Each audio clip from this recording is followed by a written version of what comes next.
Hey guys, what's going on? We got the first solo shuffle of the season, and yes, I do have two set, and we are playing Enhancement. But there is one thing I just wanted to mention real quick is that one of my talents is incorrect in this build, and that is on the Totemic Hero talents, I chose to buff Flame Tongue when it should have been buffing the Surging Totem. So instead of Imbuement affinity or whatever, it should have been pulse capacitor. Basically, it buffs the totem by 18% or something. So just wanted to quickly say that. And the talents that'll be posted in the description will have said correct talents. But anyways, yeah, so this is the first shuffle of the season. Obviously, I have played a little bit of threes. We played some Turbo Cleave, but I am still extremely rusty and it shows in this game, but we were able to pull out a draw at least. So let's get into this. So I am playing Enhancement. We have a Beastmaster Hunter, we have an Assassination Rogue, and we have a Windwalker with two Discipline Priests. Disc Priests seem very, very popular, and Windwalkers seem very bursty right now.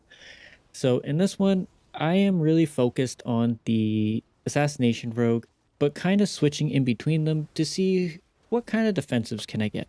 Because the monk currently has one defensive left, as you can see by the Gladius. It says he has Karma, but then he goes ahead and uses the spell Magic, which I didn't realize he had either. So now the rogue doesn't have anything. He doesn't have Cloak, and I already know he used Evasion. Even though it's not tracking it, I know he used Evasion and it won't be up. So my next burst, whenever I'm done being disarmed, is going to go right to the rogue, because he's low HP and he has no way to save him other than cheat death. And as you can see there goes cheat death.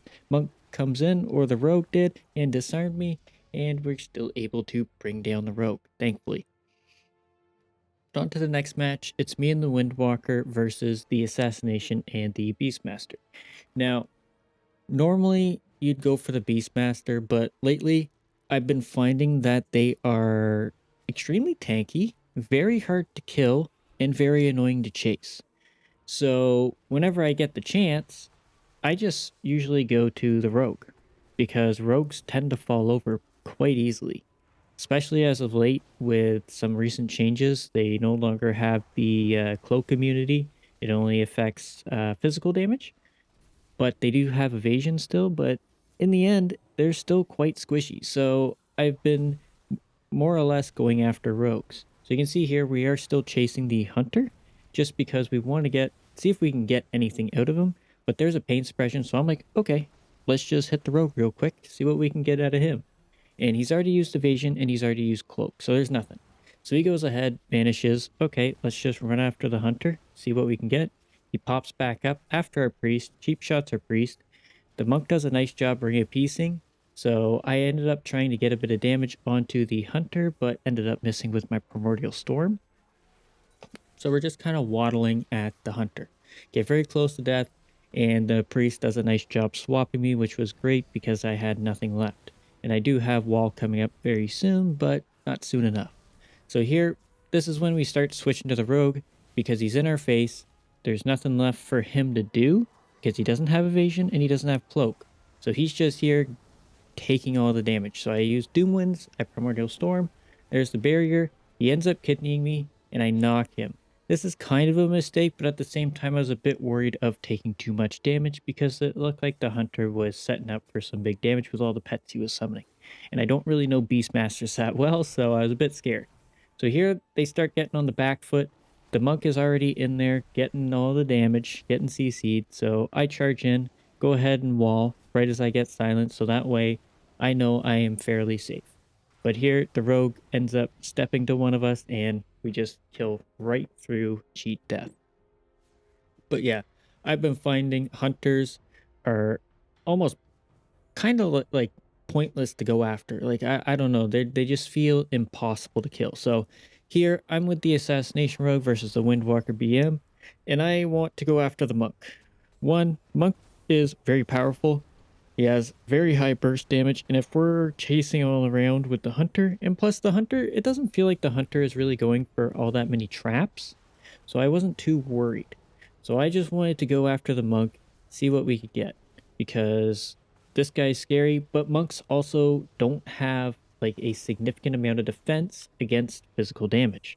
They are mostly, to me, I feel like they are mostly good against magical effects with Dispel Magic and their karma and stuff. It just seems more likely to bring down the monk than it is to bring down a hunter.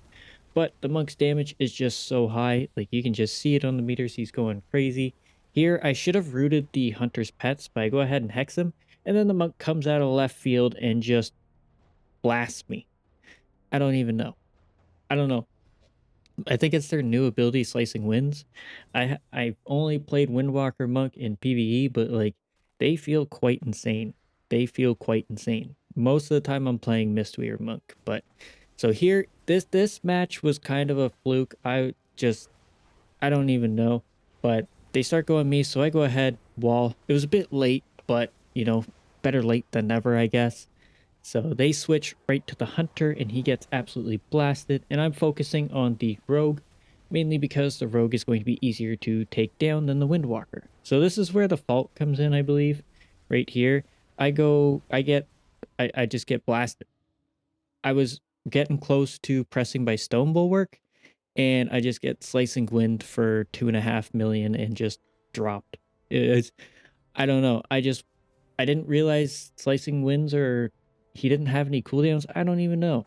But like that ability does a lot of damage. It's crazy. But anyways, this is the final match, or not the final match, second last match. Me and the rogue once again. And I really want to just hit this windwalker. Just hit him all game long. Don't even worry about the hunter, because the hunter's not going for traps or anything like that.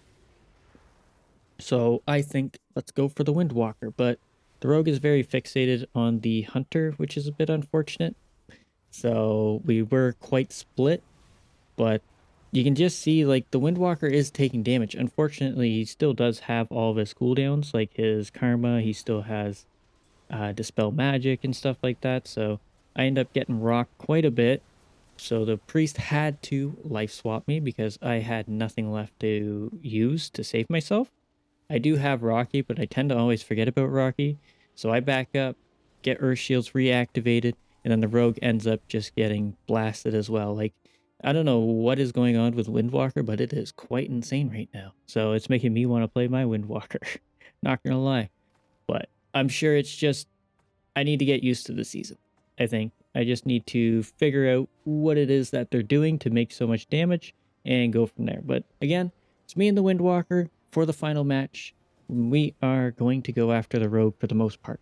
We want to show the hunter that we are going to pressure him by getting him into range with the rogue. But so basically we're running at the hunter, but we're hitting the rogue in a way. So there's evasion. So there's no point in hitting the rogue right now because we can't hit him. He has a 100% dodge chance. So now that evasion has fallen, there's his vanish.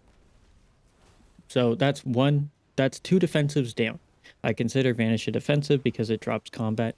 There's a pain suppression as well, so they only have one pain suppression and they only have cloak left. And this is where I believe we get the cloak right there. Boom. The hunter is on top of us, so we're going to go ahead and quickly swap to him, get some pressure.